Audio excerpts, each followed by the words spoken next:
सभी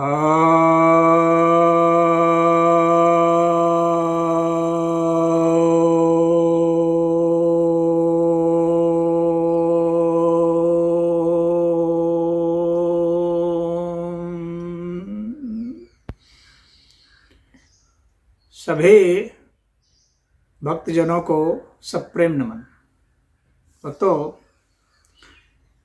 आज हमारे देश के कांग्रेस पार्टी के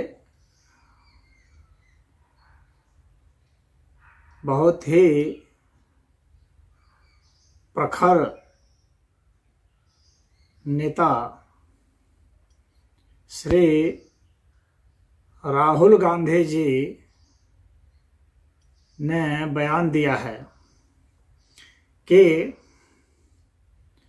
यह देश तपस्वियों का है, पुजारियों का नहीं।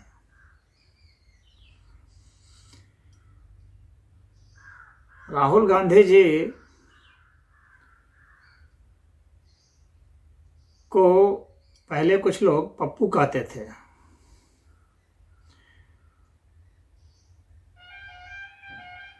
पप्पू का अर्थ होता है कि वह व्यक्ति जो थोड़ा सा मंदबुद्धि का हो, गैर गंभीर हो, परंतु उसमें एक भोलापन हो,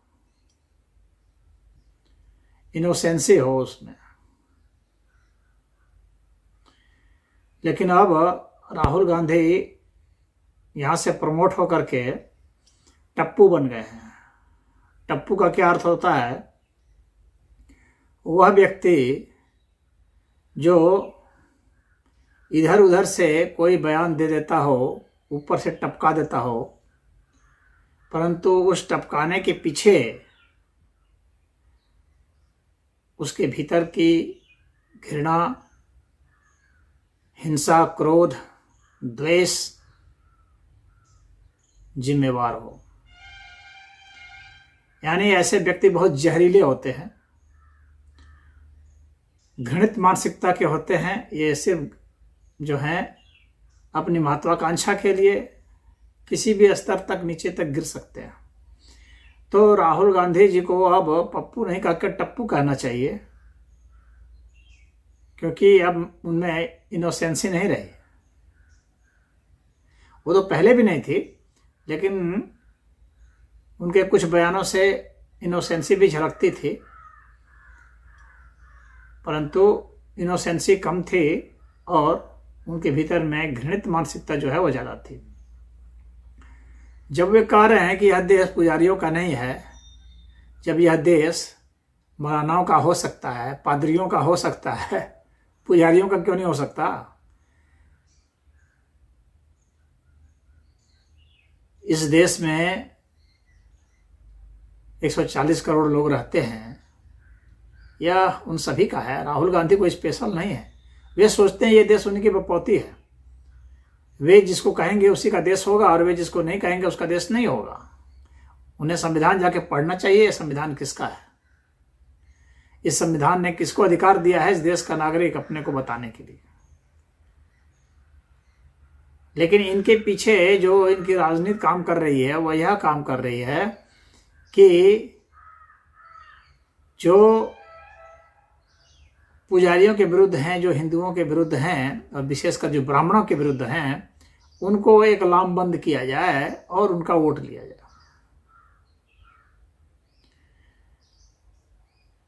इनके पीछे इनका दिमाग यही काम कर रहा है और इसी के तहत उन्होंने ऐसा बयान दिया है। ये सब भारत से तोड़ो की यात्रा पर निकल चुके हैं। हालांकि वो तो पहले भी तोड़ रहे थे जब यात्रा नहीं कर रहे थे तब, लेकिन यह जो है गाहे बगाहे बोल करके वे स्वयं क्या हैं और उनकी पार्टी क्या है और उनके लोग कैसे हैं यह वे बता रहे हैं। लेकिन जो लोग उन्हें वोट देते हैं, हिमाचल प्रदेश में भी बहुत लोगों ने वोट दिया और इन लोग को जिता दिया, उन लोगों को सोचना चाहिए। इसमें हिंदू भी बहुत जिम्मेवार है, जिन्हें इन लोग की छवि दिखती है, फिर भी अपने छोटे मोटे लालच में हिंदू सब वोट दे देते हैं ऐसे हिंदू विरोधियों को। एक हिंदू ही ऐसा समाज है हिंदुओं का जो अपने ही विरुद्ध अत्याचार किए जाने पर भी उसको समर्थन करता है, और दुनिया में ऐसा कहीं कोई नहीं मिलेगा कोई समाज, एकमात्र हिंदुओं का ऐसा समाज है। ऐसा क्यों? क्योंकि यहाँ का जो समाज है वो कुछ ज़्यादा ही विद्वेष से आपस में ही बटा हुआ है। यहाँ पर जो है इतना ज़्यादा खेमेबंदी है, और एक एक करके सब समाप्त हो जाएंगे, एक एक करके सब मार दिए जाएंगे, लूट लिए जाएंगे, धर्मांतरित कर दिए जाएंगे। अगर इन्होंने अपना यह राग द्वेष नहीं छोड़ा तो ऐसा ही होगा। ऐसे ये जो टप्पू हैं इनके खिलाफ में तो मुकदमा होना चाहिए। इस देश में लाखों मंदिर हैं और उनमें पुजारियों की जो संख्या होगी वह ब्राह्मण और गैर ब्राह्मण दोनों ही होते हैं। दोनों को मिला दिया जाए तो करोड़ के आसपास तो हो ही जाएंगे। तो ये सड़कों पर आए और जैसे राहुल गांधी यात्रा निकाल रहे हैं उसी के खिलाफ में एक और यात्रा निकालें और इनके खिलाफ मुकदमा भी करें, और ये क्षमा मांगेंगे क्योंकि टप्पू है तो क्षमा ही मांगेंगे। इनको क्षमा भी ना किया जाए बल्कि सजा इनको दी जाए कानून के द्वारा, तब इनको पता चलेगा कि किसी के खिलाफ में, किसी समाज के खिलाफ में बोलने से क्या होता है। कोई एक व्यक्ति की बात होती तो एक बात दूसरी होती। पूरे के पूरे समाज को करोड़ों की संख्या है, उनको ये जो है अनर्गल बोल दे रहे हैं, कह रहे हैं कि ये उनका देश ही नहीं है। तो इनका देश कहाँ है? तुम्हारे इटली में है, जहाँ से तुम्हारी माँ आई है वहाँ है इनका देश। इनका देश यहाँ नहीं तो कहाँ है? और तुम्हारा देश कहाँ है? तुम तो आयातित व्यक्ति हो, आधे तो आयातित हो ही।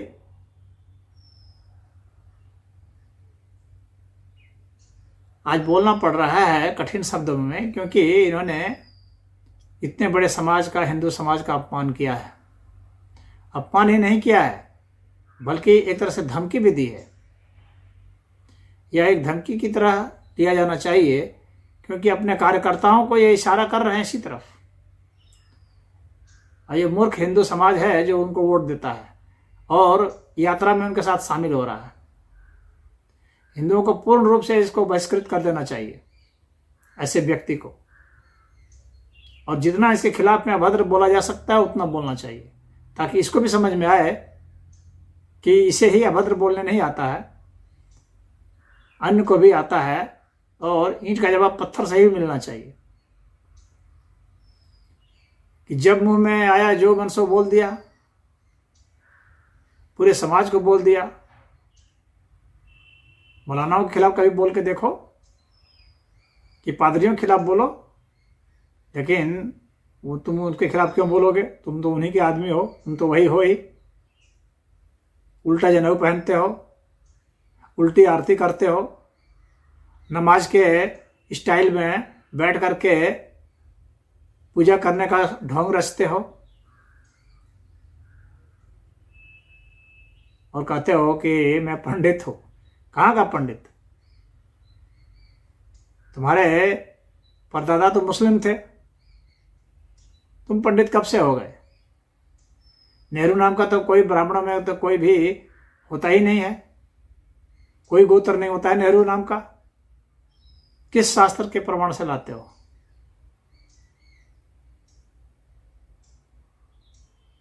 तो मुसलमान तुम्हारा खानदान रहा है और ईसाई का खानदान रहा है,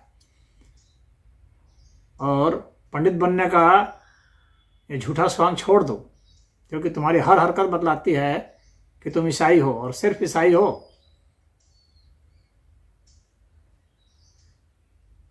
और हिंदुओं को तो चाहिए कि इसको मंदिर में भी ना घुसने दे ऐसे व्यक्ति को।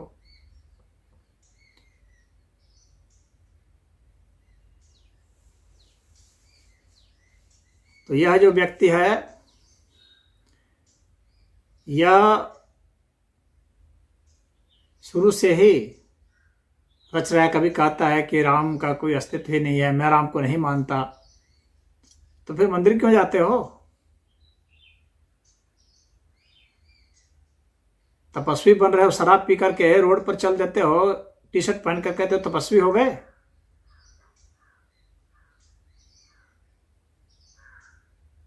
45-50 हजार का टी शर्ट पहनते हो, तपस्वी हो गए।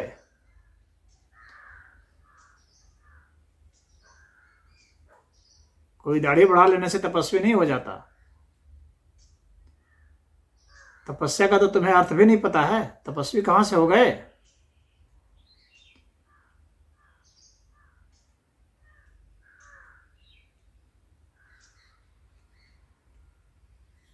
बलात्कार के केस को तुमने दबा दिया, बलात्कार किया था उसको दबा दिया और तपस्वी हो गए।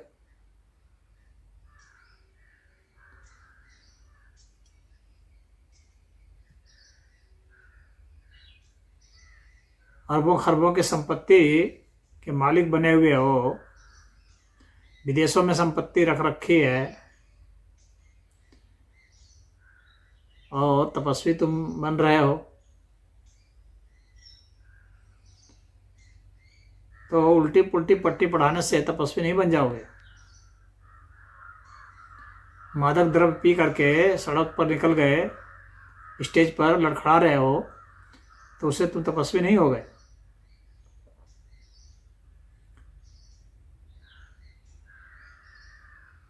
तो हिंदुओं के खिलाफ में बोलना इसकी आदत है,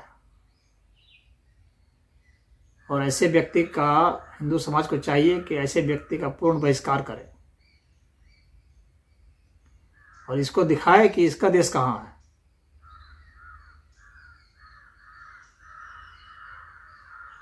भारत ने इसकी मां को शरण दिया, जो इटली की है, और यह बता रहा है कि पुजारियों का देश यह नहीं है। तो किसका है भाई देश। युगों युगों से यहाँ लोग पूजा करते आए हैं, युगों युगों से मंदिर यहाँ बनता आया है। उनका देश नहीं है तो यह किनका देश, तुम्हारा देश है, ईसाइयों का देश है। कब से ईसाई आए हैं यहाँ पर, इस देश में ईसाई आए ही कब से हैं। ये ईसाइयों का देश बन गया। ये ईसाई और इस्लाम ये दोनों बाहर से आयातित है। तो तुम लोग आयातित हो और दूसरे को कह रहे हो कि उनका देश नहीं है। अरे ये तुम्हारा देश नहीं है, तुमको इटली चले जाना चाहिए। जा करके वहाँ पादरी के शरण में जाओ और वहाँ प्रार्थना करो जा करके।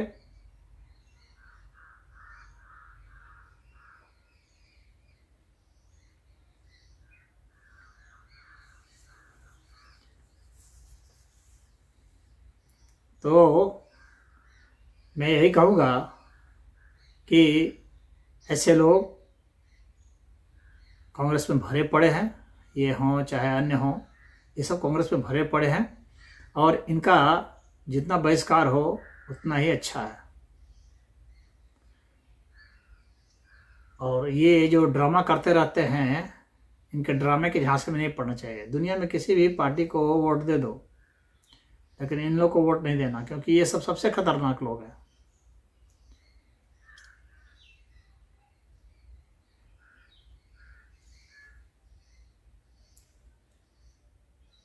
अगर तुम्हारे पास बुद्धि नाम की चीज नहीं है तो बुद्धि ले लिए होते, किसी से आ गए होते मंच पर, किसी साधु संत से ले लिए होते। पुजारी तो तुमको बैठ के पढ़ाएंगे और तुम सीख भी नहीं पाओगे।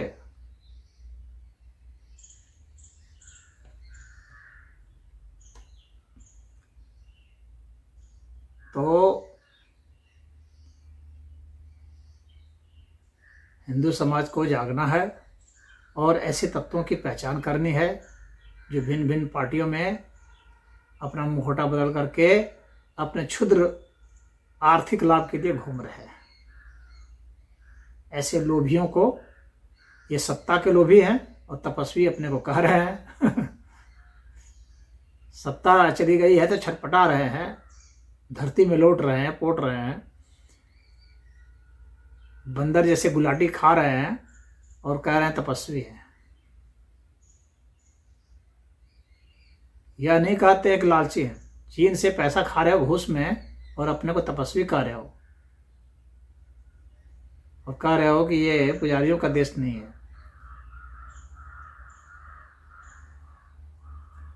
पुजारी का अर्थ भी नहीं पता है तुम्हें, क्या है होता है पुजारी? पूरे भक्ति योग को तुमने मटिया मेट कर दिया।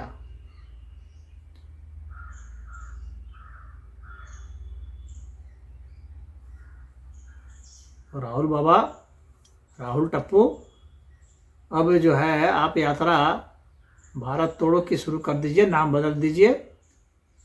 वो तो शुरू से ही था, अब नाम बदल दीजिए। आप पूर्व से पश्चिम उत्तर दक्षिण कहीं भी जाएं, आपको ईसाई और मुसलमान छोड़ करके और लालची हिंदू हैं उनको छोड़ करके कोई स्वाभिमानी हिंदू तो आपको वोट नहीं ही देगा।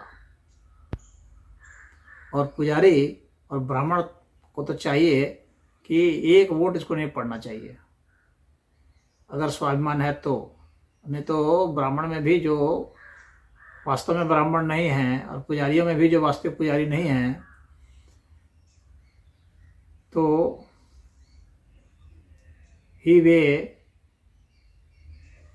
अपने स्वाभिमान का हनन होता हुआ देखें।